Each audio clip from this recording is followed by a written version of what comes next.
Afternoon and good evening. And ladies and gentlemen, we are under attack. So whatever happens during the next hour and a half, I have no idea, but the power's been out in my house for off and on for the past hour. Apparently there was an accident down the road, and so it caused half of Broadview Heights to go out. My cell phone is still not working. That's not an attack. That's a blessing. No, that's awful. I can't get into fights with people on Facebook, and they really bothers the shit out of me. Right. But apparently, there was an attack on, AT&T, Verizon, T-Mobile, and I think U.S. Cellular, whatever, something or other. So there's like all kind of different outages with these companies across the country. So I'm convinced that it is a cyber attack, and we're all going to die. Or either that or the government's doing something right at this moment and covering it up. The whole, like the Kennedy thing where it's like, well, we turned off the cell phones right when Kennedy was shot to be sure nobody could put out the wrong info.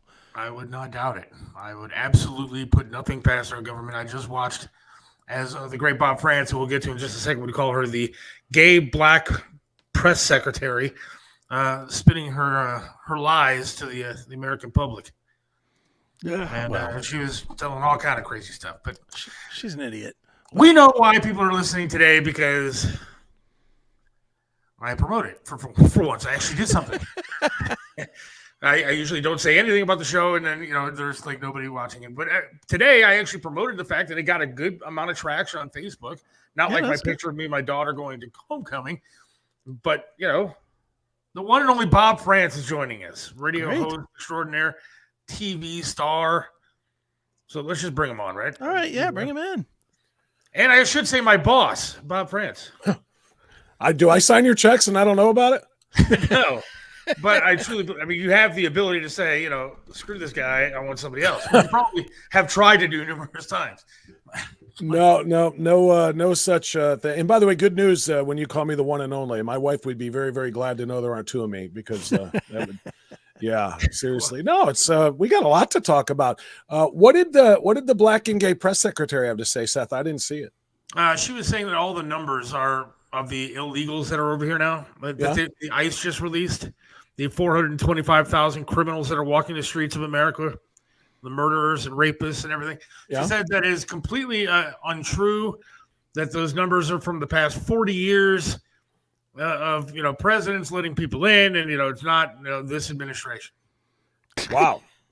So it's weird that ICE number was never reported in any other administration until just now. Right. Because I would the fact that 11 to 15 million illegals have come in the last 3.5 years alone, I'm sure had nothing to do with the fact that now we have this number of criminals. Right. No, nothing at all. The fact that they all just came in over the past couple of years, nothing to do. Real quick, Bob, I'd like to introduce you to somebody. This would be Matthew. Matthew is our resident liberal that listens to the show. Matthew, the resident liberal, the black and gay press secretary since Trump watches. What's it say? Since Trump watches are 50% off for a limited time, can be yours for only $50,000.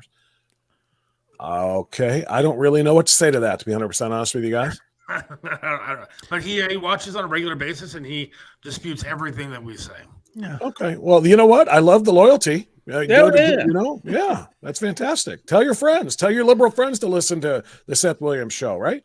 And he is the one that I have accepted as a friend on Facebook and have not gotten into a fight with yet. I'll yell and scream at him here, but eventually I'm sure that I'll get mad at him and start typing away and hang up on him or get rid of him as a friend. But didn't you boot an actual friend from your Facebook?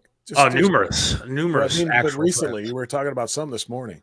Oh yeah, I didn't tell Chris about this. So I posted a picture of my daughter and I going. Oh, she went to homecoming over the weekend, and I was not real happy with the length of the dress, but still I thought she looked pretty. She looked nice.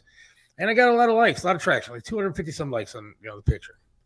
And of course, this guy, he was an old friend from the other radio station days, decides that he's going to post, oh, well, thank God that she got your wife's jeans, and then proceeds to say, and make sure you send her to homecoming with a whole bunch of condoms. Whoa. Jesus. Now, I don't care who the hell you are. If you're going to talk shit about my daughter, we got a problem. And I think it's completely tasteless and rude, to put it mildly, to tell to send my daughter to homecoming with a whole bunch of condoms. Wow. Yeah, just saying that out loud is strong. And by the way, the next father I meet that is not happy, or I'm sorry, that is happy with the length of his daughter's skirt for a homecoming dress will be the first one. Right. Because I can tell you how I felt when my daughter was going to homecoming, and I can tell you, and looking at all of her friends, I'm thinking, what did we do wrong? But you know what? It doesn't matter how hard you try. The trends and the fashions are what the trends and the fashions are. And if you try to send your daughter to prom or to homecoming in a burlap sack, all you're going to do is lose your daughter. Yeah. Right? Well, I'll tell you this. When we picked her up, because we dropped her and a friend off at the thing. She's still getting her license, whatever. But we went to pick them up. And I'm sitting in the parking lot. There's a whole bunch of people coming out because it was ending. And I'll tell you, I thought her dress was short. The girls that were there, you would have thought they were 30. Because they were wearing short skirts with nothing, leaving nothing to the imagination. No. And then you sit there and go, okay, I'm not looking. Like, quit staring at me. Yeah, well, and that's the thing too. If they're 17, 18, but they look like they're 30, you're not trying to be a dirty old man, but Jiminy Christmas, if you're wearing something that is coming up to your crotch and all you see is nothing but leg, it's, hey man, it's none of us like it. None of us dads like it. None of us ever will. There was a cop that was sitting in their car, like right before my car, and I just put the visor down on my so it looks like I wasn't looking at anything. Just waiting for my daughter, put my head down, read my phone. I hate to say it, but this is payback for all three of us the way we behaved at prom. That's exactly what this is payback. I don't know about you. What are you talking about? I was a perfect gentleman. Maybe you did enough things for the three of us. Oh, I definitely did. I made my date cry, but it wasn't because of anything disgusting. It's because you showed up. It's because I was there. And I didn't want to dance, and I don't like to dance. And she wanted to get out there on the floor, and I was like, I'm not getting out there. I told you this before I bought the damn ticket. You want to dance? Go dance by yourself. Isn't that a song? Isn't that a Billy Idol song? There's your advice. All right. Well, I wanted to have on the show for a few different reasons. One, you got some stuff to promote, and Chris is a ginormous fan of one of your new ventures. I am. We played some of it on the show the other day. Everything that you own now is Strictly Speaking, correct? Yeah, that's true. And by the way, I want to tell you how much I love doing your show, and there's a reason. And the reason is Chris. Thanks. Well, no, I'm just Seth Paul. The main reason I love doing this, honestly, any show other than my own, is I don't have to come up with the questions. I interview people, 3-4 people a day, every day, and I've got to have all of the research done to write all the questions. To be able to just chill and sit back and know you had to make up the questions, Seth, or probably more likely Chris, it feels it's just I can do what you're doing right now. Just sit back, have a drink of water, and chill about it. So I love that. So fire away, yes, sir. Let me tell you how this show works. If you see a piece of paper in front of me or Chris, you're sadly mistaken. It's most likely porn. And we don't write down any questions at all. There's nothing. Never. No, it's just strictly off the cuff. Yeah, if you see paper in front of me, we got another problem. I'm going to start here, Seth, if you don't mind, because I've been wanting to say to Bob for a little while now, for about a month, I guess, thank you for finally putting Strictly Speaking on Rumble. I am an anti-YouTube guy as far as you can throw YouTube. I hate it. And now I get your show, and it gets fed to me, every time. I was watching what was the lady's name? She Van Fleet. Yeah. I was watching that this afternoon because Rumble throws me an email and says, hey, watch the new Bob Frantz episode. It is so convenient and so easy, and yet uncensored, which is a gift in today's world, as we're seeing going forward. It's more and more of a gift by the minute. Well, thank you for that. And I just launched that channel along with a YouTube channel. I'll explain why in a minute. About with you. I don't use Google products if I'm able to avoid it at all. Sure. And Google and YouTube are linked. I mean, YouTube is owned by Google. So I'm with you.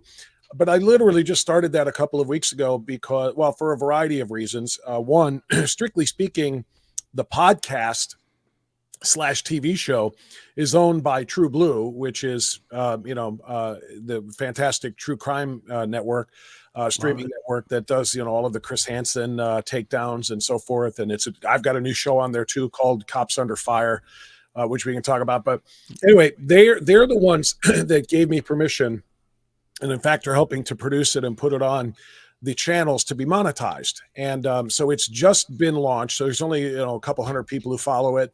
I hope to grow that immensely, obviously. But I'll tell you something about, first of all, Rumble is better because you're right. They don't censor things, and they are not going to demonetize and so forth the way YouTube has done to, Dennis Prager and, PragerU and so many conservative organizations and creators, content creators. But I did an interview, strangely enough, on a different podcast, not mine, not yours, but my Citizens for Free Speech podcast, which is another one of the ventures that I'm involved in. And Patrick Wood and I had a guy on, what is his name? He's a conservative content creator. He had around, I want to say 3 or 4 million followers. He'd been monetizing his stuff for, a few years now. And suddenly they demonetized him and said, your content is violation of community standards or whatever. And he spent a good, several months literally weeding out every piece of content that had been up there for years that they have now decided is a violation. And did so, and then, submitted his request to be reinstated and so on and so forth. And when we interviewed him on this show on Citizens for Free Speech, that podcast, if anybody wants to find it, it's called Stand and Deliver, based on the Eric Clapton song. It was about COVID and the tyranny of COVID. But anyway, I said to him, why the hell don't you just get off of YouTube and just use Rumble? And he said, and why would you go through all of these hoops that they make you jump through in order to be monetized again? He said, as good as Rumble is, as good as all of the other alternative platforms is, he said, there is not even a question which is the most valuable. If you want to reach scores of people and also monetize your content, you got to use YouTube. And I believe that must be true because, like I said, the stuff he had to go through is just brutal. And then they still ended up saying, nope, that one's no good either. Sure. And I get infuriated by that kind of censorship. But, Prager, you fought with them for so long too and did what they had to do in order to stay there because, it's kind of like Facebook. Facebook has become fascist book. You guys know it. Seth, you and I talk about it all the time. Yep. But it's still as great as Twitter is from the Musk, free speech standpoint, where they do a lot less censoring. It still reaches a fraction of the massive audience that Facebook has. There are far more Facebook users. So if you're trying to reach, critical mass of people, you got to just suck it up and do it. So we're on YouTube until YouTube gets a few of my interviews, political interviews that I'm going to post. We have over 100 podcast interviews that we're posting from Strictly Speaking. So we're putting them on YouTube and we're putting them on Rumble. And I'm expecting that at some point YouTube is going to go bleep, you're done, which is why we still have Rumble. But they're both just getting rolled out. And I'm trying really, really hard to promote them because it's really great content. The interviews, I think, are as compelling as any. I mean, I'm not Joe Rogan, and I'm not Ben Shapiro, and I'll never have that kind of an audience size. But content-wise, I think they're really, really good content, and I hope people will follow Strictly Speaking. It's called Strictly Speaking with Bob Frantz on both platforms. I just want to say that I think the guests that are on that Strictly Speaking show are fantastic finds by whoever your producer might be for that show. Just like my outstanding radio producers, right? Without a doubt. They are fantastic as well. Yeah, we had the Flat Earth guy. You had the Flat Earth guy on Strictly Speaking, actually, but we had the Flat Earth guy on here, and we put him on. I'll put it on YouTube. Chris ended up losing I lost my channel. His entire channel. Because Why? put the Flat Earth guy on. Because we talked about Flat Earth and we didn't say that it wasn't real. And I mean, we had strikes. I'd been battling strikes forever, but with that, it ended up being a third strike. And they whacked my channel, and we lost, 11,000 followers or something. That's crazy. And 7,000 videos, or some crazy number of videos, like 7,000 videos just gone. But what it is. Well, first of all, Did you like say, yep, I agree with you, flat earth guy, the earth is flat? Not at all. Not at No, all. in fact, we did it as a round table where we had one guy that agreed. Why we didn't had you do it as set a flat? Hold on. Why a round table, not a flat table? Good point. Good So point. it was still it was round, but it was still flat. That's what Yeah, it was round and flat. But yeah, they by having different opinions, they didn't care. They just said, "Nope, your channel's gone. Goodbye." Yeah, we literally had 4 people. Us as we're like kind of the hosts of it, and then somebody that disagreed, somebody that agreed, and it was banned, and then they got rid of the channel altogether. That is incredible. I mean, first of all, I don't care if all 5 or how many were the 5 of you, 4 of you, 4. If all 4 of you said the earth is flat, kiss my ass. Yeah. So what? Why do they care? That's our opinion. That's our opinion. We have our evidence, whatever it is, whether it's sound or whether it's not sound is up to the, to the viewer. But what, I mean, honestly, what did they do? Say that you're pushing misinformation or disinformation? Yeah. Oh my gosh. Yeah. And then And Seth could probably tell you this with both Facebook and YouTube. I mean, we still put the show on YouTube, but every single episode gets flagged for either misinformation or whatever.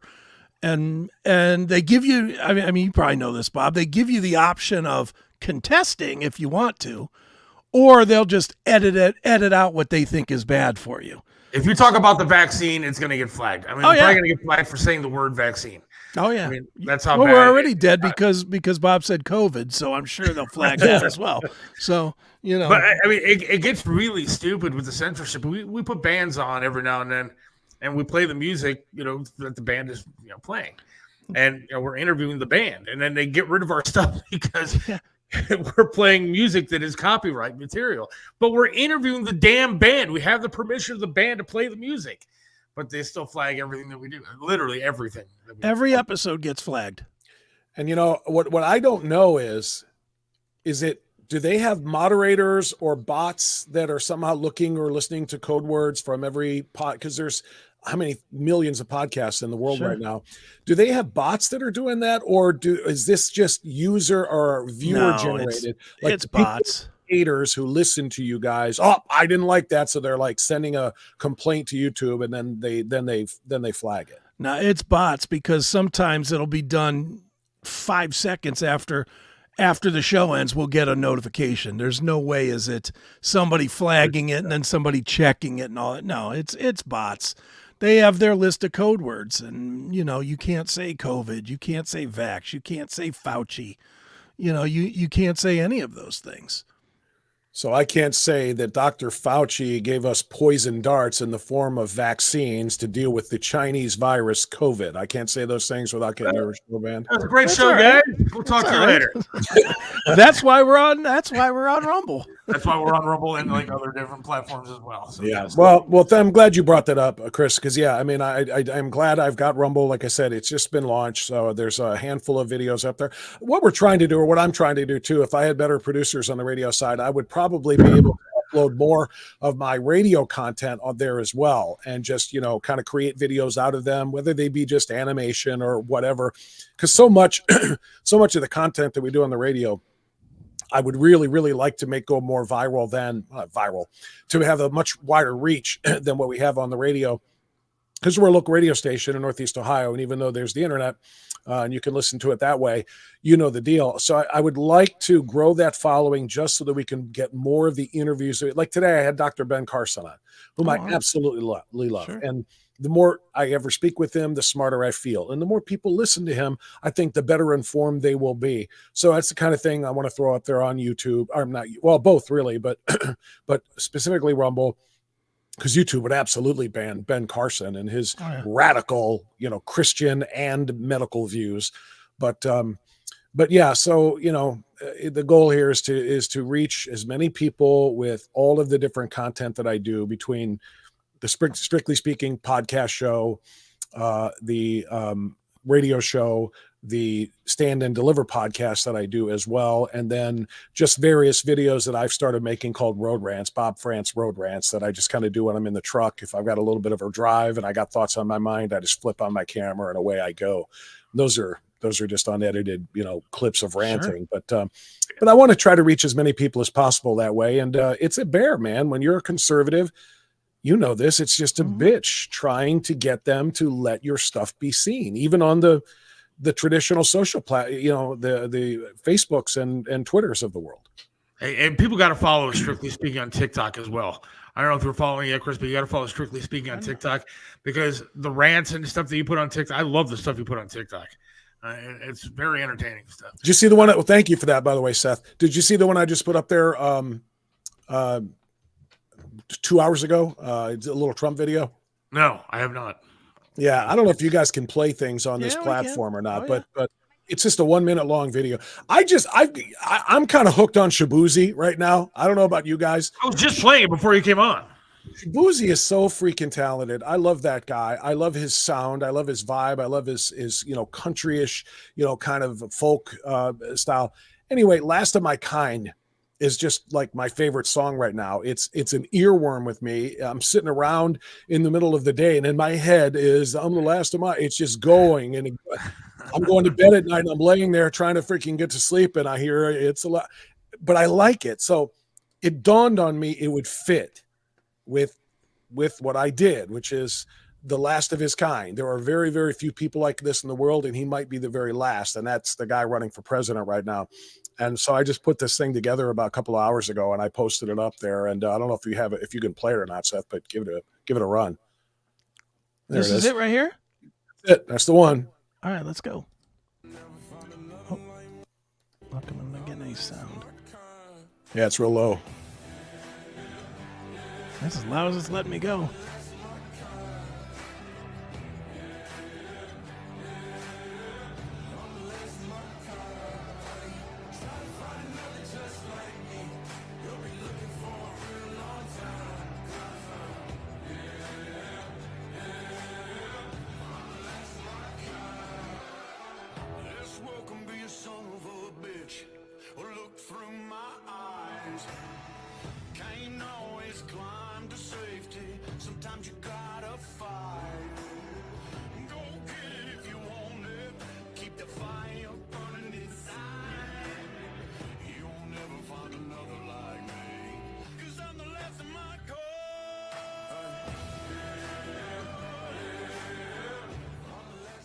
Yeah, that's awesome.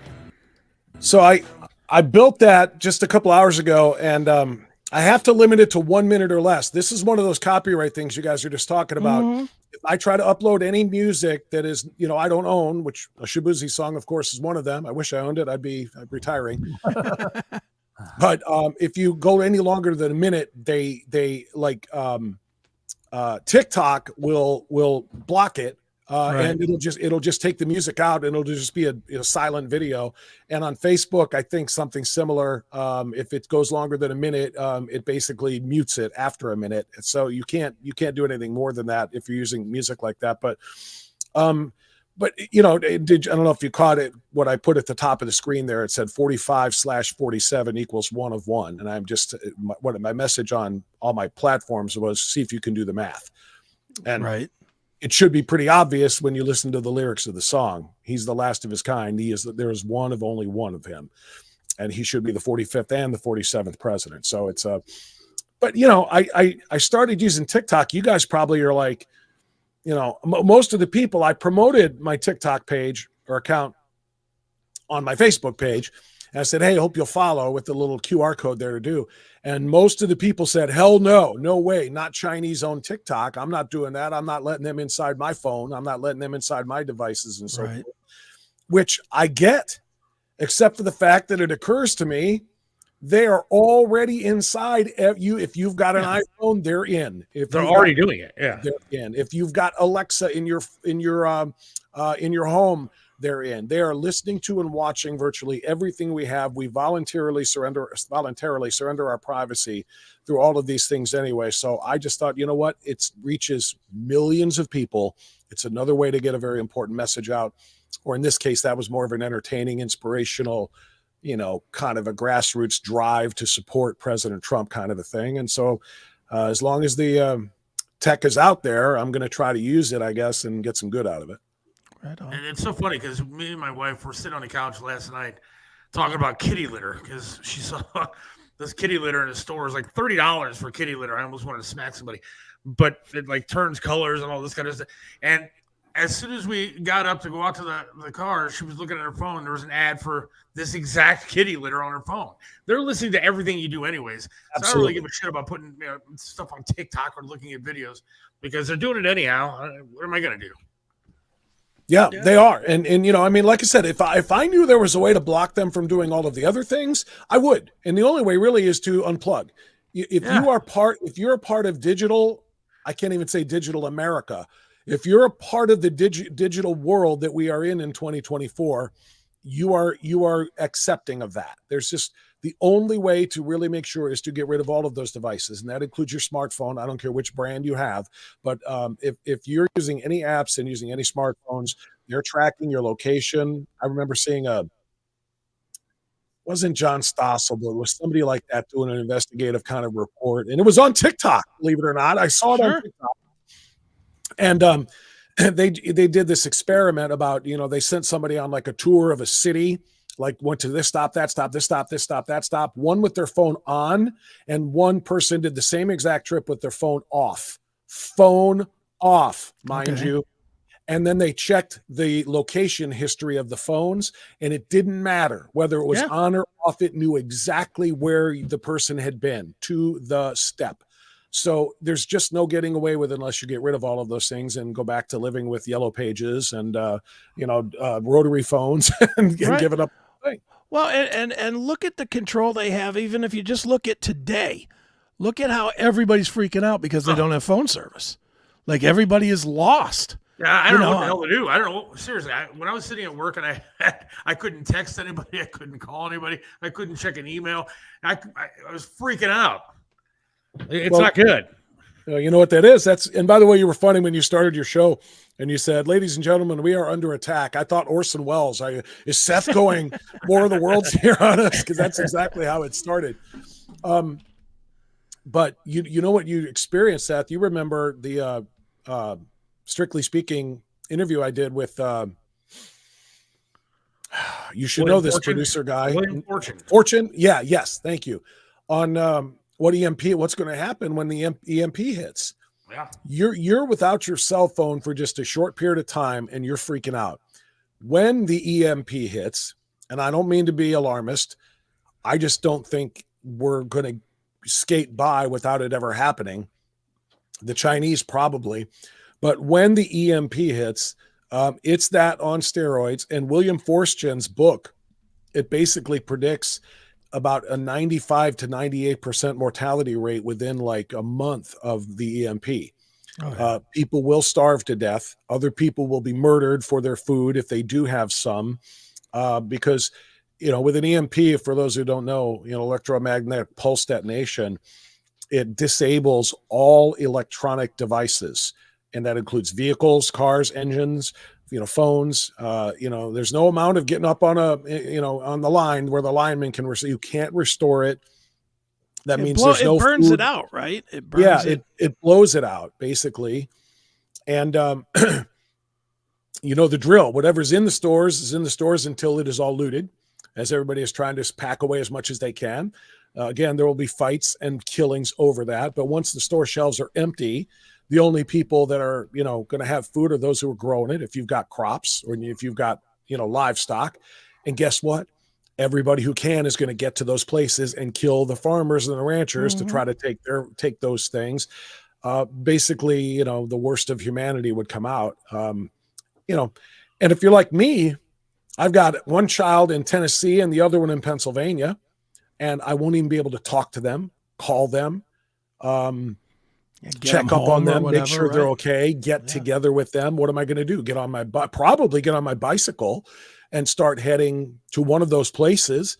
But it's a freaking scary thing. And I don't know why. You brought it up, Seth, talking about just being without your cell phone, how it freaks you out because you're so disconnected. Imagine being completely disconnected from all of it, man. And what could have happened today to have millions of people? And it's not just one carrier. I mean, we're talking at least 4 that I've heard of, to all go down at the exact same time. I mean, I still don't have service. Well, what are the 4? You told me Verizon. What are the other ones? Verizon, AT&T is one. AT&T, T-Mobile, and some U.S. Cellular. Oh, okay. Oh, I'm surprised to hear T-Mobile, but because that's what I have, and I'm good. So Yeah, like there's somebody at work who came in and said that their husband's phone was out, and I said, "Well, what carrier does he have?" And I looked it up, and T-Mobile's one of them. So I mean, millions of people across the country, all 4 different carriers at least that we know about, all taken out, and it happened supposedly around 9:30 this morning, and still don't have service. Well, what did I ask you about this morning on the air on our show? When this went out, what it freaks me out about is if they can do this with whatever it is that caused this to phones, what do you think they can do? What do you think they can do on November 5th? To the voting machines. When Trump is on his way to victory and the voting machines, exactly right. Suddenly, oh, gee, machines are down, massive, strike. And, don't worry about it. We'll find a way to make sure everybody gets a chance to vote. But come on. I don't know.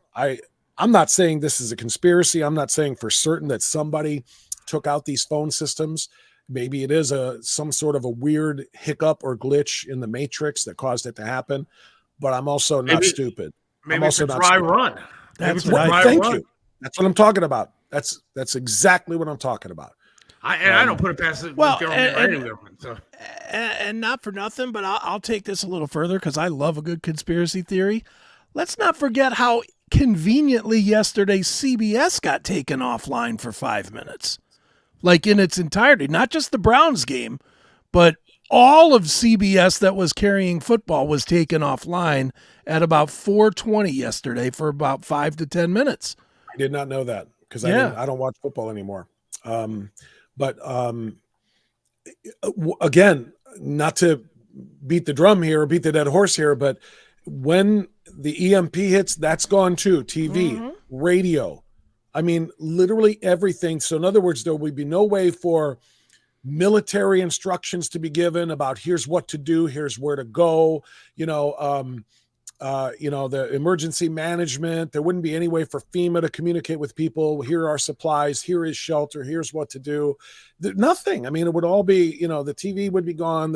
It's really a kind of a scary, it's not kind of, it's a terrifying. It's the one thing that makes my wife lose sleep at night. She doesn't worry as much about a nuclear attack. If North Korea decided to start launching, if they had ICBMs that can reach us, and at least it's all over in a flash. She is terrified more of the EMP, which is that slow, it's coming. We have no way to survive that death that freaks her out. So it's that Mad Max syndrome that everybody is scared of. Yeah, you're right. Cody says it's DEI cybersecurity hires. Come on. Well, you know what? I mean, as long as somebody said DEI, can we talk about the time that I did hear of the Browns game yesterday? Oh, yes. What the hell is that? Oh, who was that, and why is she doing our games? Because I heard a lot of the totem pole. I heard a lot of complaints about the woman on TV. I listened on the radio, which, to be honest with you, is not that much better. It's pretty terrible to listen on the radio too.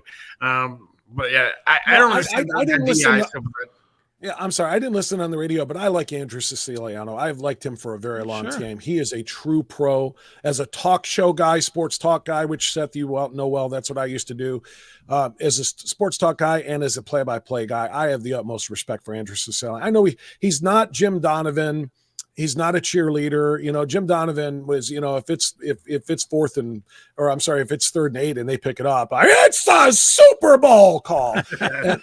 And I mean, quite honestly, Andrew I wasn't a cheerleader fan anyway. I like Andrew. I didn't hear how it went, but I do. He's not bad, but he sounded like he was going through puberty half the show. Like every time something happened, but I guess he's all right. But no, I mean, and I know everybody that hears us talking about this, and everybody online yesterday that was bitching about the female play-by-play, calling us sexist, and part of me wants to say, yeah. So, and what I mean by that is I'm not anti-women in sports. Obviously, I and you guys are beating the drum about men should stay the hell out of women's sports. I don't care if they wear makeup and Dan calls himself Dana now or whatever. Men don't belong in women's sports, and I think that's a fair thing to say. And guess what? The reverse is true as well. I'm not talking about like if there's no female, football team or rugby team or wrestling team, that a girl who wants to try out shouldn't have an opportunity to play it. But I just mean that there are some things that are uniquely male and have always been, and it's our space. And football is one of them. And it's just it's a macho, aggressive, masculine thing that we all bond over. And we love to take our wives to the game with us, but I sure as hell wouldn't want to sit there and listen to her try to describe it to me, because it just doesn't fit. And look, there's lingerie football. If the broad wants to play, go play some lingerie football. I'm watching. It's fine. Well, here's the thing with the announcer too, and I forget what her name is, but she is god awful. And that's not because she's a woman she's god awful. She's just god awful. And it leads to where my thought is what are her credentials to be calling any NFL game? Show me her 5 years of doing high school football and 5 to 10 years of doing college football and being accepted in those levels. Show me where she earned it. Everybody else that's doing it has earned it, whether they earned it by actually playing the game and knowing the insides and outs of it, or just, being the Iron Eagles of the world that have worked their way up. This lady hasn't worked her way up. They're just throwing her in there because they need a chick. Because DEI. Yeah. That's it. Which is the whole point here. I remember Howard Cosell wrote a book once called I Never Played the Game. This is back like in the 80s or something. And it was like his admission. Yeah, I didn't play the game. I'm on here, an expert at this because I studied the game and because I'm entertaining, which of course he was. He was very entertaining with such a unique, I can't even try to imitate it, and that's how he called boxing matches and everything else as well. It's not that you have to have been a former player or coach to call football. So in that regard, one could say, that it's okay for a woman broadcaster like this to do it too. But I'm still going to say you're not a guy, and football's a guy thing. It has always been a guy thing. And that's all we want it to be. And if there comes a day where there is a girl who can run like freaking Nick Chubb, and she's that thick and built, and she's not a dude wearing a dress, but she's actually that kind of a physical presence who wants to play football, okay, good on you. But you know what? I don't think such a person exists. They never have existed. And when guys want to watch football, we want to watch football with other guys, and we want to listen to football being called by other guys because they get us. And there's nothing, even in baseball, though. You got the A's announcer who's a woman, and she was absolutely god awful. I've heard her too. And then I like watching college football. The pro game has kind of lost me a little bit because of the politics. But the college football game I still love. I watch a lot of college football. And we turn on ESPN2 on a Saturday afternoon, and I'm watching two teams I want to watch, and all of a sudden I hear this woman in the background start talking and give me the color. I can't watch the game anymore. I'm immediately trying to find something because it's just not pleasant for me to listen. And the thing, too, is it's a proven failure. And what I mean by that is I think it was last year, it might have been the year before, whenever Amazon started doing the games, Amazon had a button that you could hit when their game was on, and you could switch to the all-female announce team. So really, they had three options the first year it was up: the regular announcers, the all-female announce team, and then one that was like for gamblers, where it showed the in-game prop the 82% that Amari Cooper is going to be thrown this pass, and you could bet now. It was like a prop bet thing. It was all back when they were doing AWS stats. That was what they were pumping. So it was those three options, and no one listened to the female broadcast. No one wanted to hear it. Do they still have that? No, they got rid of it. Oh, it's proven that it does. Yeah, it's proven that it was a waste of money. Yeah. But they're going to keep trying and trying to ram this down our throats until we somehow conform. And there's just some things we're not going to conform to. No, there's some things that just, like I said, we're not saying there shouldn't be women in sports. And like I said, women should have their own sports and should be free of male interference and domination. And likewise, though, guys can have their own things, including guys talking about football. I'll be honest with you. It's another reason I don't watch ESPN anymore. Yeah. In addition to the wokeness, but they've got, I used to be able to listen to guys doing all of the highlights and all of the analysis and all of the commentary about things that guys play, which are all of the games that women don't play. And now there are more women on NFL, pre-games and, post-game and highlight shows and sports centers and stuff than there are guys. And it's all because of DEI. And I just can't freaking stand it. And the women are the leads now. If you look, NBC, the Sunday Night Football, NBC is led by a woman. The desk is led by a woman. And so is obviously we saw CBS yesterday. Yeah. I think the only one that's not is Fox. I think Fox is the only one that is not. And I think one of them has a super duper hot blonde. I don't mind watching that a little bit. That's Amazon Prime. But you know what they all did for their diversity, quotas is just the sideline reporters. Oh, yeah. Every all-male broadcast team always had a female sideline reporter, or at least for the last 20-some years. When I was working in the NFL for the Raiders, and I was doing I was on their radio network broadcast team. I was the sideline reporter for the radio. So I got to meet and got to talk to Susie Colbert and Bonnie Bernstein and all of the hot females who were there for the TV networks, and which was really kind of cool for me. I certainly did not enjoy talking to them. But they're there for a reason. And I'm not saying they couldn't get the inside scoop on an injury on the sideline or see something, that's the reason we're down there like other people. But we kind of all accepted that as, all right. As long as I get to hear Greg Gumbel calling the plays and, Collinsworth or whoever doing the analysis or whatever, you can put a female on the sideline and it's fine. But now to have them calling the play-by-play or trying to do color, that just can't happen. Great. All right, here's the problem. And that I think that people are missing, and I think it's happening a lot in every aspect of DEI or whatever. People are different. And people have forgotten that people are different. Look, there should be DEI when it comes to hiring in the NFL. There's no handicapped white players playing in the NFL. It's a DEI thing, right? We're all the white guys that are on the NFL rosters. There's not a whole lot of them. Or Asians on the rosters. Not a whole lot of them. People are different. Women suck at some things. Men are better than women at other things. It is what it is. But now everybody wants to be inclusive, and everybody's got to be together, and everybody's going to be the same, and we're all equal. But we're not.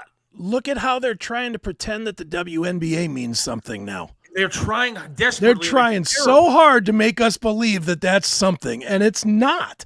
It's a terrible who's they? Who's they? Because the you know media. what? But the reality is the WNBA, are the biggest jackasses in the history of sports because they have a bona fide story now in Caitlin Clark, a bona fide superstar. Instead of promoting her and instead of rallying around her and saying, did you see the attendance this year?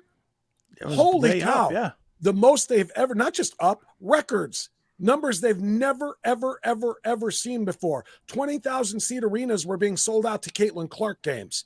Right. So she is the proverbial goose now that could continue to lay golden eggs for them for the next 15 years. And instead, they let her get beat up all season long.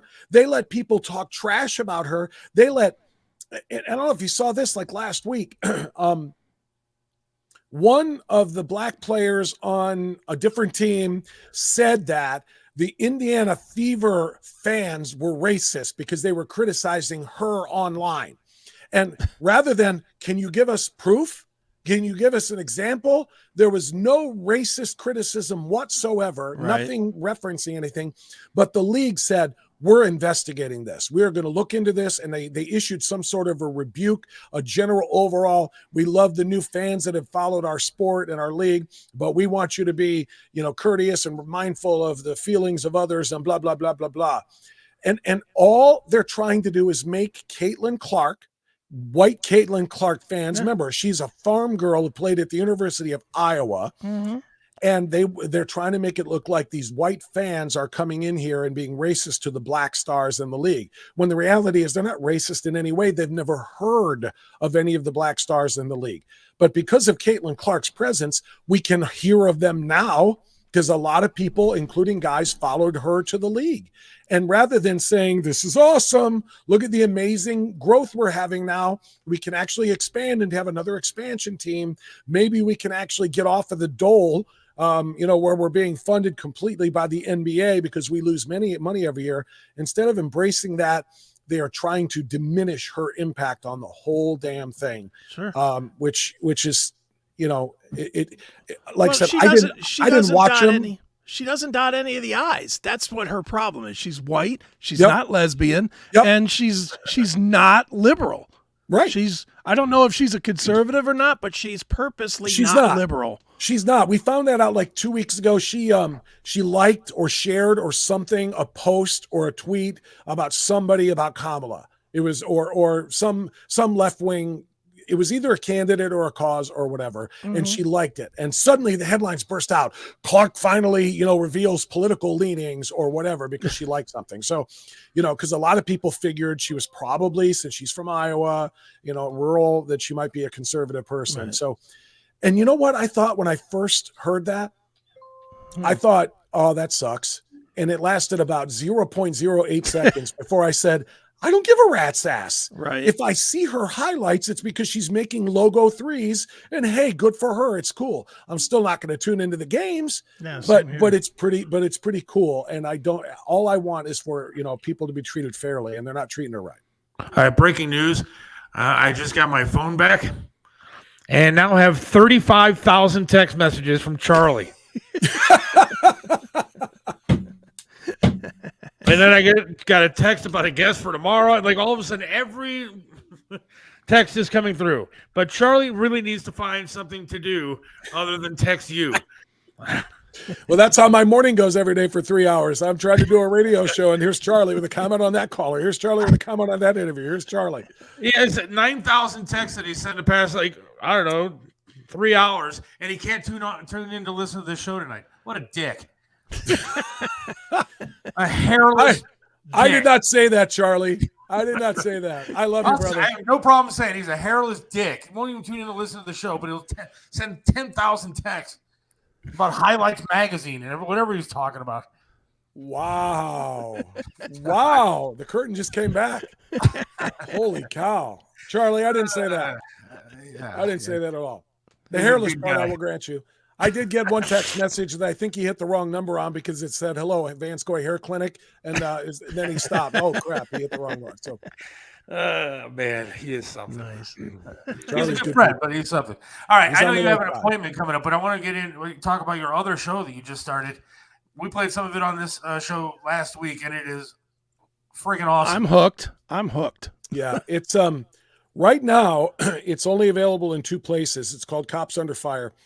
And it's available on YouTube, and some of those are under members only, which means you have to buy a subscription to be a part of that. Some of them are free. So there's only been 4 that have been dropped so far. We just started the show 3 weeks ago. But 2 of them are free. 2 of them are under members only. And then the other thing is to watch them on demand, just like all of the Hanson shows and the documentaries and so forth, which you can go to watchtrueblue.com. And just there's no E's. So it's TRUBLU, watchtrueblue.com. And that's a subscription. It's like $4.99 a month. The proverbial cup of coffee. It's cheaper than a cup of coffee, depending on where you go. For a whole month, you get all of the shows on demand.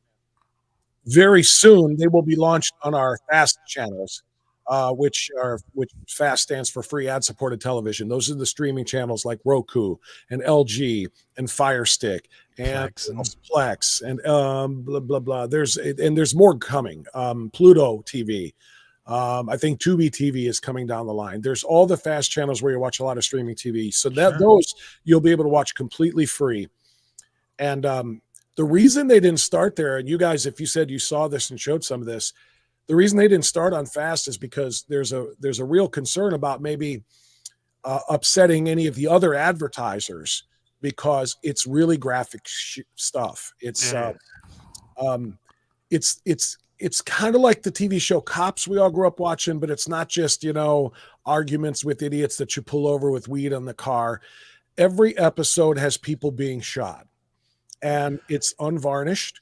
It's real people. There's no actors. Either cops are being shot or suspects are being shot or both. And it's body camera footage. It's surveillance camera. It's dash camera, and it's freaking intense. It really, really is. they got me hosting it and narrating it, and I'm very honored and proud to do that. And I'll tell you what I say at the beginning of each episode, which is asking people, would you want to do this job? Watch this freaking episode and then tell me if you want to be wearing that badge and that vest and doing this job before you get online and start bitching about the, racist cops or the, abusive and excessive force and all the other crap. Before you start talking smack, watch this show and ask, what if I was in that vest? What would I do? Because, man, most people can't handle that. Yeah, no, we watched a little bit. I mean, we watched just a real little bit of it here on the show, and immediately a cop got hit, and he was still fighting. That was the part that was the part that got me. Was he was laying on the ground bleeding, and he literally got up and ran after the guy that shot him. I was like, you got to be kidding me. No way. It's craziness. It is crazy. You're an Emmy Award winner, aren't you? Yeah, strangely enough, I am. I've got 2 of those trophies. They're they're behind me. You can see one of them above my head there. Yeah. On the shelf there. Yeah. That's from another cop show I did, or not a cop show, it was a true crime show. That one was actors. What that one was, it was called Crime Stoppers, Case Files. And we were just trying to catch bad guys who got away, who just kind of, faded away into the cold case system where there's no leads anymore and you're just going to have gotten away with it. So what we started doing, and this was back in like 2009, 2010, we started reenacting some of the cold cases and putting them on TV and asking people, this was the time frame, this is the area, did you live there? Does any of this look familiar? And they reenacted crimes, murders, assaults and so forth. And it was unbelievable. We gave out a tip line number, and just from the reenactments, we caught hundreds of criminals. Nice. Now, a lot of them minor crimes, but at least 4 cold case murders were solved as a result of that show. I remember that show. So 4 people who had gotten away with it no longer were free. And it's all because of that show. And yeah, it won a boatload of Emmy Awards. And I got 2 of them for hosting various shows. And it was again, something I'm really, really proud of in my career. I remember watching that show. It was on Channel 19, I believe, wasn't it? Yeah, it was. And so I loved watching that show. It was fantastic. Now you're doing this Cops Under Fire, which is great, and then Strictly Speaking, which I love because I do something at times for it. So by the way, let me use your platform to say something about the Cops Under Fire show. I see people in comments making fun of me because I'm wearing a big bulletproof vest as I'm standing in the set in front of the Cops Under Fire show, or a sign and everything else, which is filled with bullet holes, which was really cool. They actually took a sign out to a range in Columbia Station, and they took every different caliber, including a 50 cal, they could to that sign just to beat the hell out of it. Nice. Anyway, people making fun of me for wearing it like I'm getting shot at, and I want people to know why I'm wearing the bulletproof vest.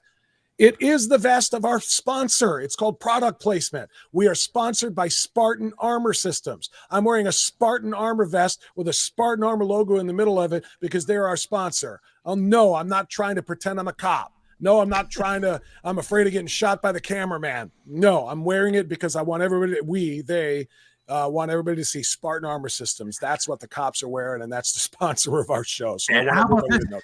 It looks badass when you're doing it. I don't care what anybody says. I mean, that's cool. That thing on. I think the whole thing is kick-ass. Dude, do you have any idea how heavy those things are? I put one on before, yes. Now, there are some that are a lot lighter. Like Chris Hansen, when he goes out on his takedowns, he wears a lighter version of it, Justin, because he's got cops all around him that are armed and ready to go in case one of the nuts, the predators that he busts, goes crazy on him. But he wears one that's a lot lighter. The one I wear is 45 pounds.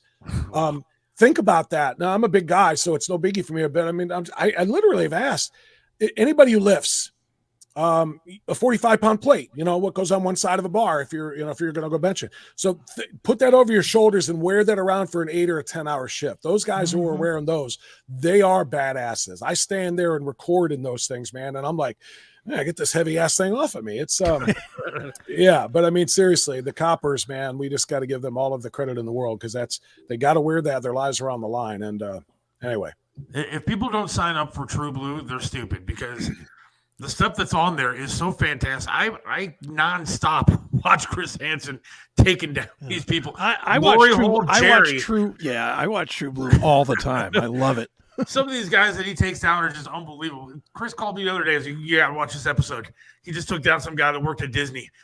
But it's just great. It's fantastic. The whole network is great. He's a hero, man. He's got a cult following because he started doing this on NBC, 20 plus years ago. I want to say like 22 years ago when he was doing To Catch a Predator. And, now doing it for Takedown on True Blue, man. I can't even tell you how many people he's busted who, whether they get thrown in prison or not, who are so afraid now because they got caught to do something like this again. He's literally saving saving scores of underage kids who would have been targeted and molested or assaulted by these freaks.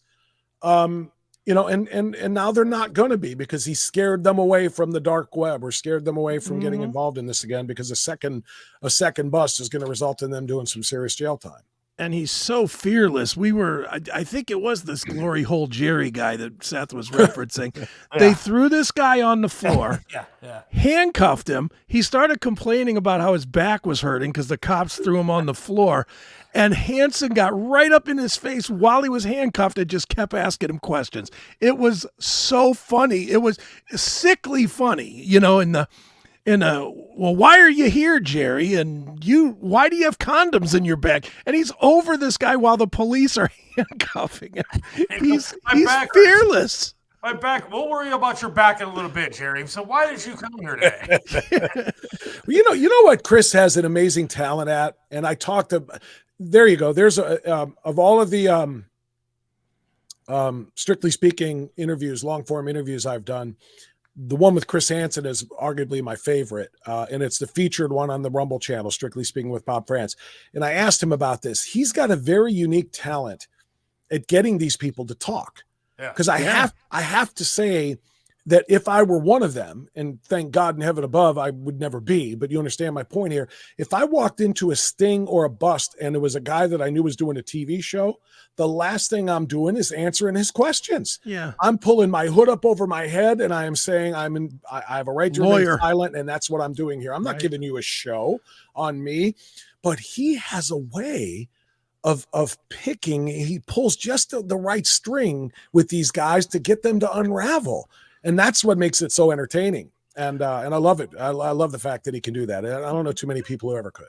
Do you think he gets them that? Do you think that it's everybody that he gets that's like that? Or do you think it's like 15%? I mean, what percentage do you think it is talks to him versus lawyers up and shuts up? Honestly, I asked him about that in the interview, and I'll have to go back and listen to his full answer, but he said almost every one of them talks.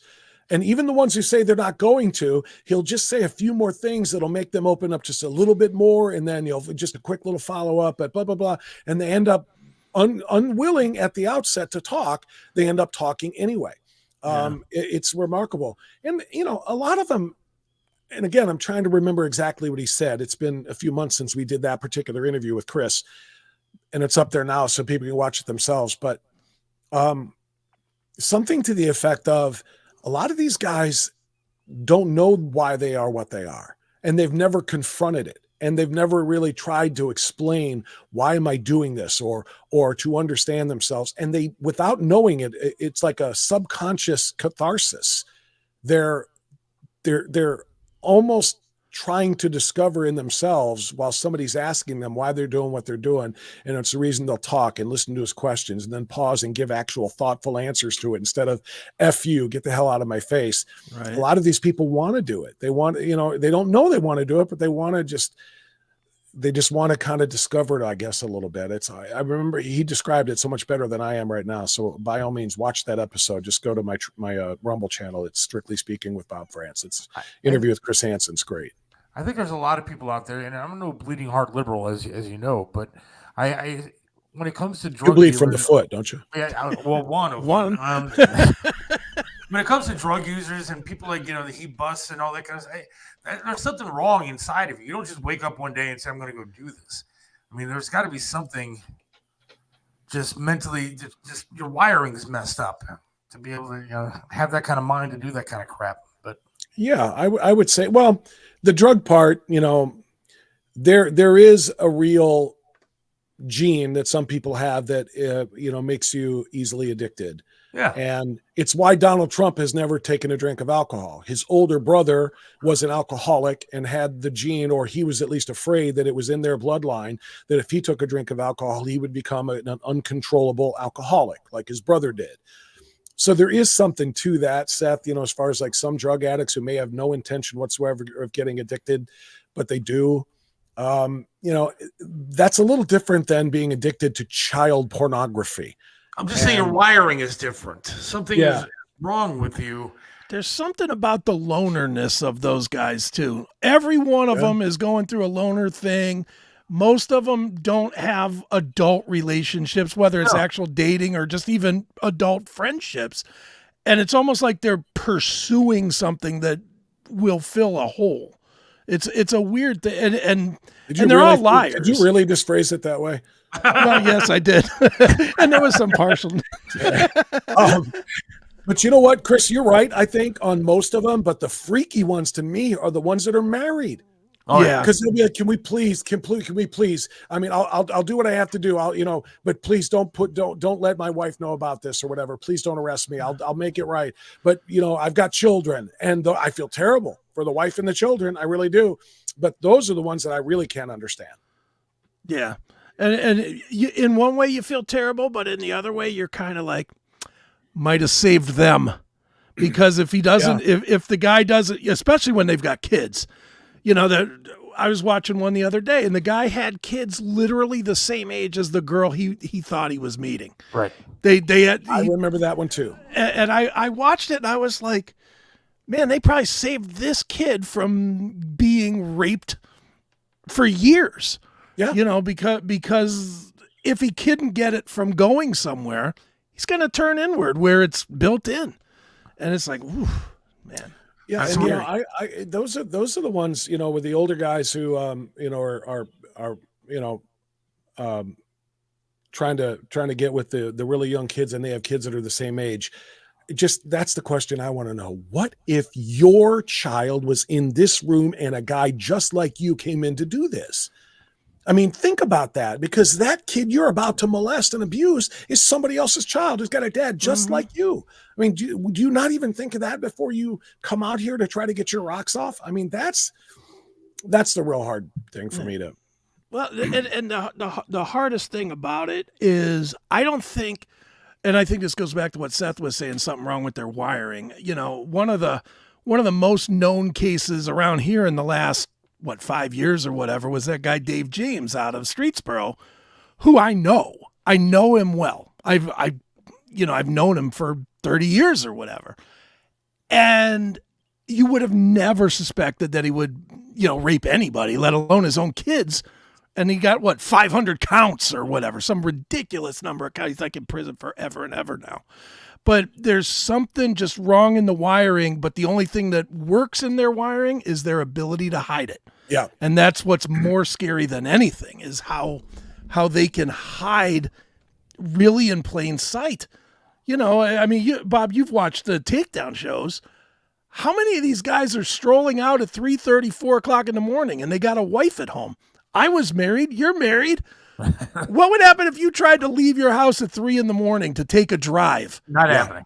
It's never going to happen. No. It kind of makes you wonder too. I wonder in some of those cases, how many of their wives do know that their husband is a pervert who's got that cross wiring and doesn't try to stop them. Complicity. Because you're right. I mean, what normal person says, okay, honey, you're going out at 3:30. All right, I'll see you in the morning when I get up. What? No, that just doesn't happen. And who's to say that maybe they aren't happy that it's not coming into the house? I know that's an awful thought, but it could very well be the thought as well. At least it's not our kids that are getting raped. Yep. And I know that sucks, but it is right. Probably a thought. I know that Bob has an appointment to get to. Oh, sorry, I didn't know. Real quick, somebody was asking a question online. They want to know, what part of your career do you miss, and how did it influence the career path that you're on now? Well, I mean, I've said this on the air. I mean, I'm a sports fanatic. I was a sports fanatic when I was 5 years old, and I played football and basketball and baseball.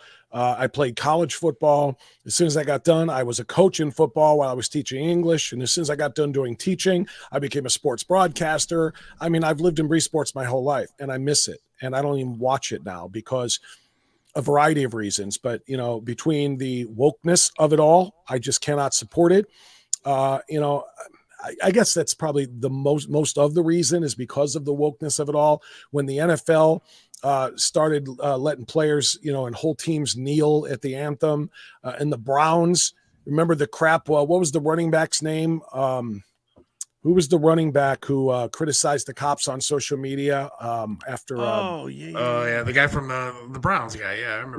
Yeah, and the Isaiah cops. Thomas, Isaiah Crowell. Yeah, I think that was it. Crowell. Anyway, all of those things, and then with baseball, you know, doing BLM on the pitcher's mound and taking the game out of Atlanta, you know, the All-Star game out of Atlanta because they wanted to keep boys in boys' bathrooms and girls.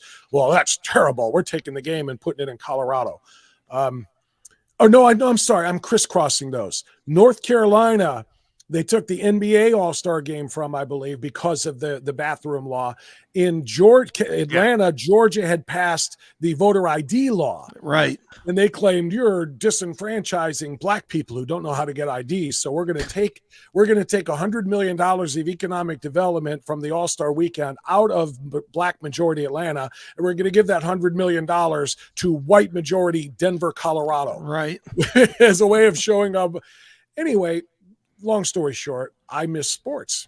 I do. But if I try to turn them back on again, I quickly am reminded of why I turned them off in the first place. And, but yeah, it was a real fun career and a fun life being filled with sports. And now it's just not. And now it's filled with more family and civic minded and, you know, political things that I think are more important. Do you think we'll ever get the country back to where we don't need to do shows like we do every day?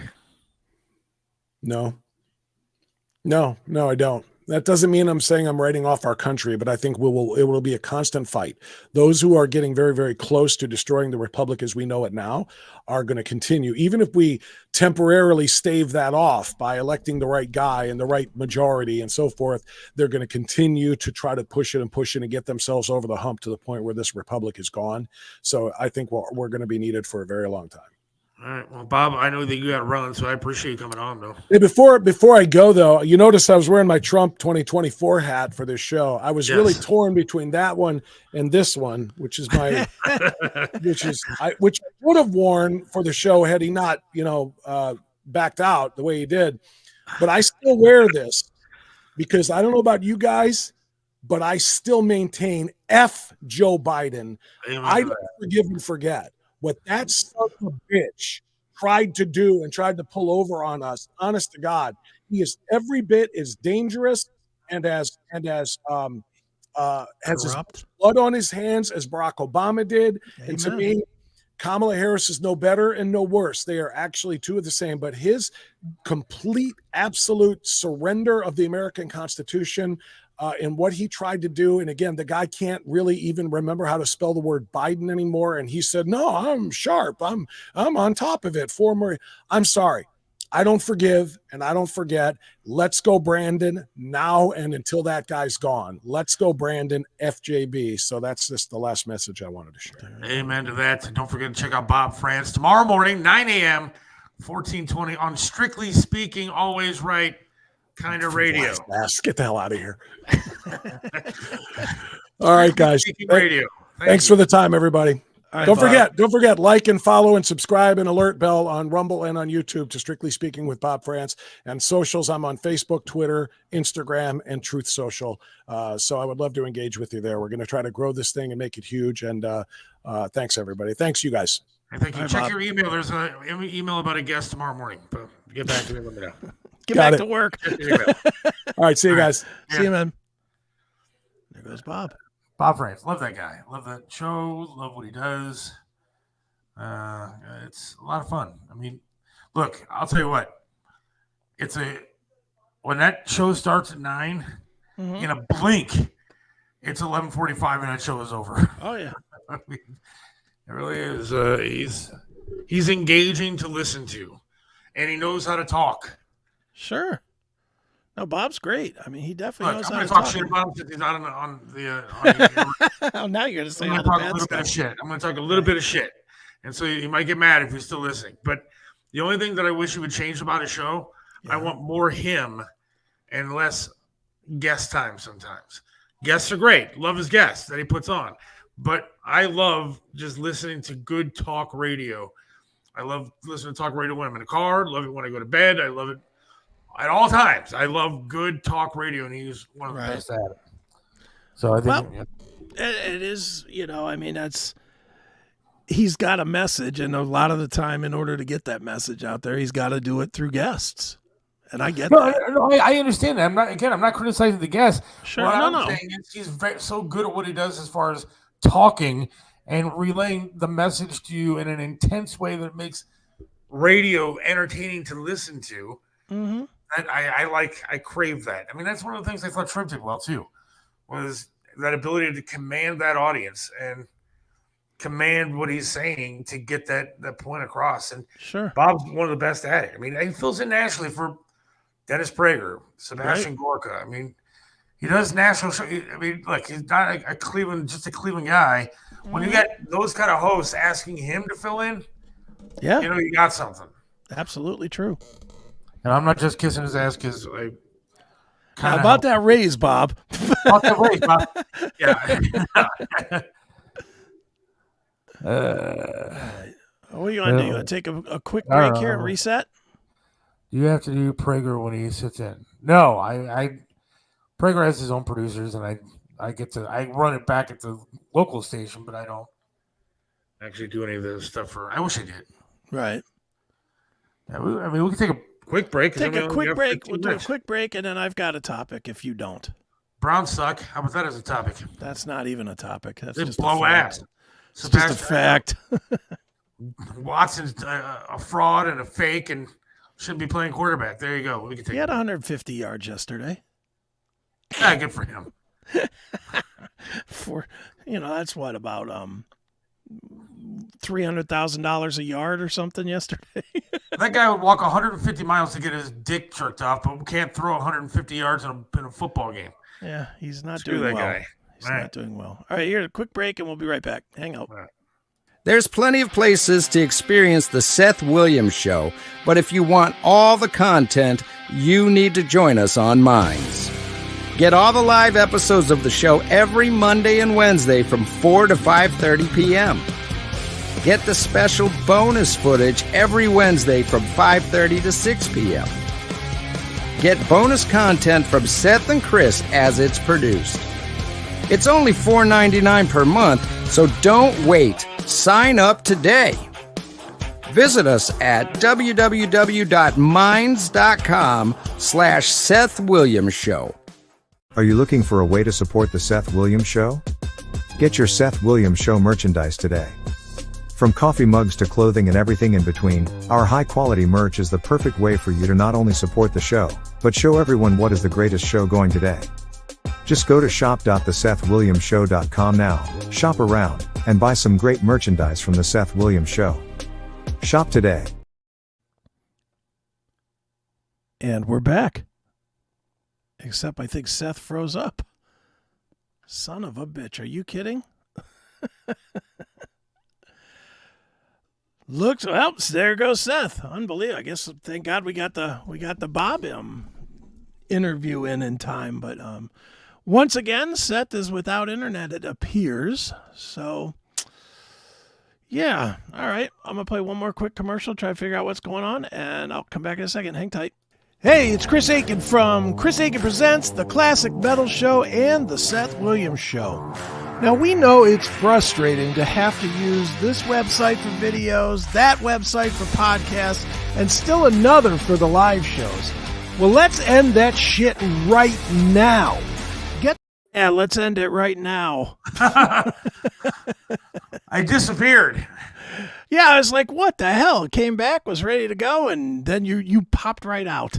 I was like, what the hell's going on here? I was like, well, at least we got the Bob interview in. I got my phone's back on, and and they took out the TV. That's it. Well, I do have a quick topic here that we can wrap the show up with. And before my internet dies, let's do it. I'm sure you saw this.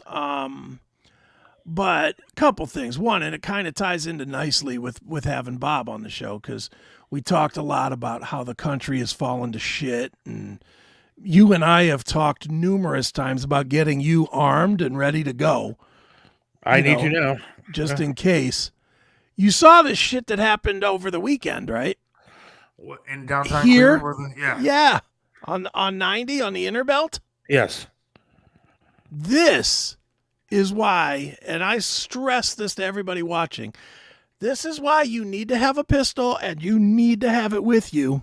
If you are in your car, you need to be armed. This bullshit that we keep seeing that's, we're conveniently looking past because it isn't in our neighborhoods is now in our neighborhoods. Yes, it is. It is in our neighborhoods. It's close. It's right here. So here, I'm going to play a little of this. This is the news story from channel, I don't know what channel, one of these channels. Channel 3. So check this out, people, if you haven't seen it. This morning, a troubling national trend, illegal street takeovers seen in cities across the United States. And now the dangerous practice has hit close to home. There have been more than half a dozen incidents in all, terrorizing Cleveland neighborhoods and leading police to hold a news conference yesterday. Our Giovanni Ligi has the latest on the investigation. Really so many chaotic moments across Cleveland during what police say was a social media street takeover. People are accused of setting fires, stopping traffic, and pointing guns at random people. Hey, don't get out of the vehicle, get off. Video shows the terrifying moments a party bus driver is trapped in what police say was a street takeover, shutting down the I-90 Interbelt Bridge in Cleveland. Watch as people try to break into the bus. They're swarming us now. They're running around outside of the, they're running, my passengers in the back are telling me they have guns pointed at them through the windows of the bus. Tim Beck has been in business for more than a decade. He tells me those moments were like a movie scene. They dumped gasoline across the street and then lit the whole road on fire. And flames, I mean, you're talking 10-foot tall flames going across the roadway. And they kept dumping gas on it, and they were doing figure eights and burnouts in the street. Cleveland police say the I-90 takeover was just one of the multiple locations people caused chaos. Police say there were at least 6 other places where the groups stopped traffic, causing critical resources to become tied up. The worst part of it was I called 911, got a recording. 5 minutes it took 911 to call me back. We had received reports that there was somebody from Cincinnati that had organized a group to come up here to meet and for this event to take place. Police say the people involved set off fireworks, shot pellets at police, hitting at least one officer, and pointed other weapons at random people. These type of people are making it uncomfortable for people like myself and for passengers and anybody just wanting to have a good time on a weekend evening to go downtown. You just never know what's going to happen. Tim shows me the damage to his party bus. They're standing on this. Yeah, they're standing on there. That once they busted that window out, well, they were on this doorstep. He says he doesn't know if it can be repaired. That window's well over $1,000, if we can even get it at this point. Unfortunately, the conversion company that converted this bus is out of business. So it's a possibility we may not even be able to get that piece of glass. And the bus is now an op because it's also, they pried so much the window, it's on the door doesn't close. It doesn't close all the way. So they were pulling on it that hard. They're yanking on the door. And this is video in a parking lot on West 65th, one of those 6 locations that police say people took over. Police say that they did arrest people, but it's unclear who else they might be looking for. So still a very developing situation and just incredibly terrifying for everyone involved. Reporting from the Clark Fulton neighborhood, Giovanni Ligi, 3 News. How enraging is that? All right. Let me do another quick promotion. Okay. Tomorrow at 11:10, we will have a person that was actually on are in that party bus. Okay. We will have on Bob Frantz show tomorrow, 14:20 a.m.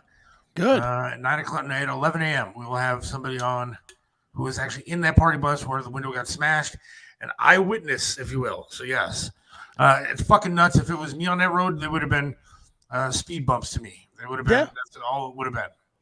Well, and again, I ran over deer. I'll run over one of them. Well, but we're getting to a place now that we have to start modifying right from wrong, don't you think? The right thing to do is to wait for it to pass in your morality's sake, in your morality. Right. The right thing to do is not to run these people over. The reality is, if this guy would have opened the door, if they would have pulled that door open, the driver of that party bus is Reginald Denny all over again. He has pulled out the truck and he's hit in the head with a brick. And he's killed probably. It's Mad Max out there. Damn, it is Mad Max. You gotta be armed now. This is why, and I know you're still, dealing with family and everything else. That kind of sealed the deal for me when I heard this story today. Look, if I can't go downtown with my family, I take my daughter downtown. We go for drives downtown because she loves looking at the lights and looking at downtown. Mm-hmm. If I take her downtown and something like that happens, I mean, one, I got a leg. I don't even have the leg on when I'm driving. I would have been pulled out of my car and I would have been beaten to death. And one of them could have driven off in my car with my kid inside. This shit ain't happening anymore. No. Now you got to be ready. You got to be ready to strike now. That's honestly what you got to be ready for. And it ain't our fault. We're the ones that are trying to do the street legal live and let live thing. Yeah. But they don't want to live and let live. They want to live their way and fuck you. And at that point, that's when it's got to be, you know what? Boom. They're coming through the window. You got to put. I guarantee you, if that driver would have been armed and he aimed a pistol at that window, I guarantee that guy lets go of the window and gets the fuck back. No shit. It's sad that it's come to that, but it has. It has. I don't want it to be that way. But this is the exact reason, one of the exact reasons we have guns. The problem is now the laws need to change, though, too. Because if somebody is standing in the middle of the fucking road and I run over them like a speed bump, I don't want to be charged with shit. Well, they're going to have to, there's going to be legislation as this becomes more and more rampant. There's going to be legislation to where, if you're caught in this thing, you're not expected to just get hurt. In the end, you have to be able to defend yourself. Right. And right now, the laws are not set to defend yourself. Truth be told, if you shoot somebody doing this, then you're going to jail. And if they live, they're not. And that sucks. It should be the other way around. Well, they should be held on kidnapping charges and get into whatever a kidnapping charge is. I swear to you, I would bust out the window and I'd drag their asses inside my car after I shot them. Because I'm going to, whatever I got to do to get out of there safely and have my family get out of there safely is what I'm going to do. That's it. I'm in the same boat, man. Look, I want everybody to live and be happy and everything else, but I'm not willing to sacrifice myself for some asshole. No. Fuck that. And they're pouring gasoline on the street and shit. How is that not fucking terroristic activity? Where are the cops? Why aren't the cops just moving in with an army of them? All their, every car. Well, it's because we don't have any cops. That stupid Dick Mayor Bibb doesn't let us have cops, does he? They should form a line of police cars, SWAT cars, whatever they got, and start just going slow and pushing them out the fucking way. I'm all for taking the cameras off the cops, the body cams, and let's get back to some fucking real justice. Busting some skulls. People act like assholes. They get their fucking faces beat in. I'm for that. I don't give a shit what kind of, that's racist or that's this or that's that you want to throw at me. You know what? Behave. White, black, Asian, Mexican. Behave. And you won't be one of those getting your fucking skull smashed in. The Castle Doctrine says you can defend the car too, right? Not just your home? I don't know. I just think it's time. It is absolutely time that we got to get back to some real justice instead of trying to make everybody fucking feel comfortable. Yeah. I'm tired of it. I'm tired. I'm not comfortable going downtown with my family. How about me being comfortable? I mean, Dude, I don't go downtown anymore. I don't. We drove down there not that long ago, and because my daughter has an interest in Cleveland State, and we drove down there by the college, and there's a fucking tent city down there, dude. There's guys that are getting out of their tent, stretching, like, you know, they're getting ready for their day. I mean, what the fuck is going on here? Yeah. It's just craziness, man. It's look where your fucking Democrat, liberal bastard politicians are getting you. They're getting you to look like a third world country. Yeah. If Kamala Harris takes over, we are going to be a communist third world country. She wants price fixing. Yeah. You know what that's called? Communism. Yeah, it is. Well, I mean, just look at this shit the other day. This that we just showed. This isn't Rwanda. It's not even Chicago anymore. This is our Midwest town. Cleveland is just, I mean, you've been to other cities. Cleveland is a small, big city. Yeah. By comparison. It is not Chicago. It is not New York. It is not LA. It is not San Francisco. This is a small, almost rural community. And this shit is going on. Yep. In our neighborhood. That's craziness, man. And to think that we're just going to take that, well, if you let that happen, if you let them think that we're just going to take it, then you're going to get more. You got to be ready. You got to have a pistol on your seat that you pick up and fucking aim at somebody. Get the fuck off my car now, or I will cut you in half. I just paid off one of my credit cards, and now I'm going to build it back up again. There you go, with a new pistol, as you should. Laser sight, exploding holster, whatever I can get. You don't even need all that nonsense. Just get something that'll shoot Kevlar cutters. That'll cut anything in half. I want grenades. I want rocket launchers. Whatever I can get to protect me and my family. I don't think you're going to be getting our grenade launcher. I swear to God, man. An RPG. If I was on the highway and I ran into a group of people like that, the grenades will be coming out. I'd be flinging grenades out the damn windows, dude. No, I know this. I will run them over before I will be fucking yanked out of my car. Hell yeah. I don't give a fuck. Or I will crush them into the car in front of me or behind me. Somebody that I used to know was leaving the flats one night and was over by, I don't know if you know the area, but going up towards like the Shoreway, there's like fucking ghetto right there. Right. And like 10 guys jumped out of the car, out of like the side of the road and stopped right in front of them. And they had like, I don't know, bats or some shit, dude. But they were going to get him to get out of the car. Right. He fucking gunned it. Yeah, let's go. He has no idea what happened to him. No idea what happened. Knows he hit a couple of them, but has no idea what the hell happened to him. And then went to a police station, reported what he did, and they're like, just get out of here. Yeah, they're just like, beat it. Of course, now with this fucking cocksucker mayor that we have, it wouldn't be that way. They'd arrest you. Yeah, they'd arrest you and go looking for the person that you hit so that they could sue you. I like this. Get a truck with a snowplow. Hell yeah. There's truth to that, too. You're going to get the hell out the way. That's right. All right. Yeah. Well, this was a fun show. It was a fun show. I want to thank Bob Frantz for coming on today. It was entertaining. Yeah, that was a lot of fun. Bob rules, and I cannot wait to see more of his cop show. What's it called one more time? Cops Under Fire. Cops Under Fire. Looks Look fantastic. For YouTube, fantastic. True Blue Network, TRUBLU. Watch TrueBlue.com. Dude, and even if you don't want to pay for it, I don't want to say this when Bob was on because he's promoting, but even if you don't want to pay for the True Blue Network, watch it on one of the fast things. It's on all of them. It's on Zumo and Plex and Pluto and blah, blah, blah. It's on, I think, every one of them. True Blue is, without question, the best fast channel available today. Just for Takedown and Bob's show. Yeah. Forget the other. I was watching something the other night on there. It's like late at night, like 3 a.m. or something. I was watching it. It was like Unsolved Forensic Files or something. Right.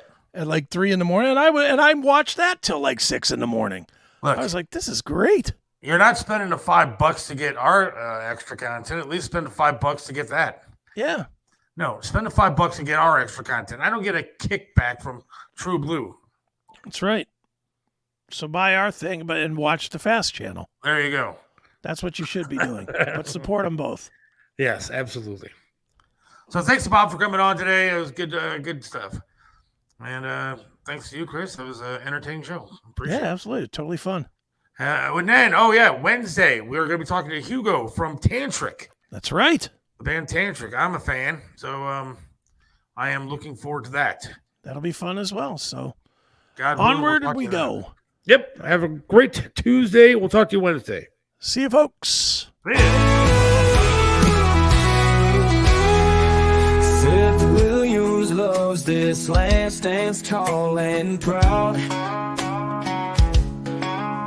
Believes in freedom, speaks his mind out loud. Mentored by Trip, he learned to be tough. Life knocked him down, but he got back up.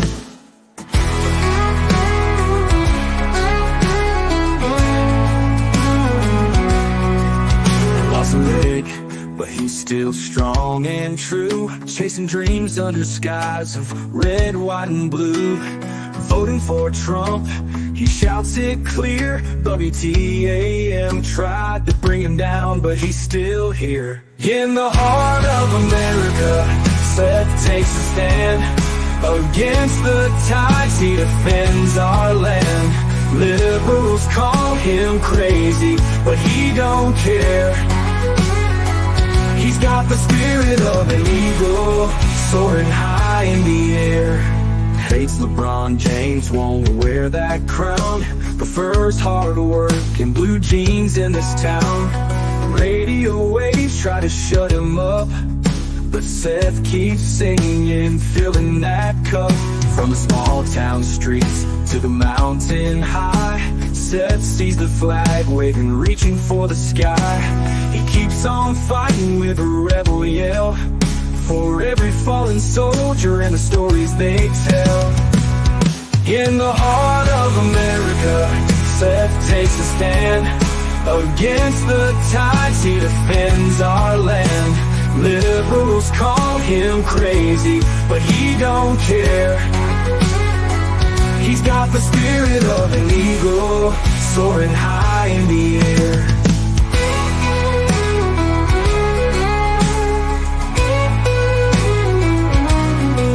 From the small town streets to the mountain high, Seth sees the flag waving, reaching for the sky. He keeps on fighting with a rebel yell, for every fallen soldier and the stories they tell. In the heart of America, Seth takes a stand. Against the tides, he defends our land. Liberals call him crazy, but he don't care. He's got the spirit of an eagle, soaring high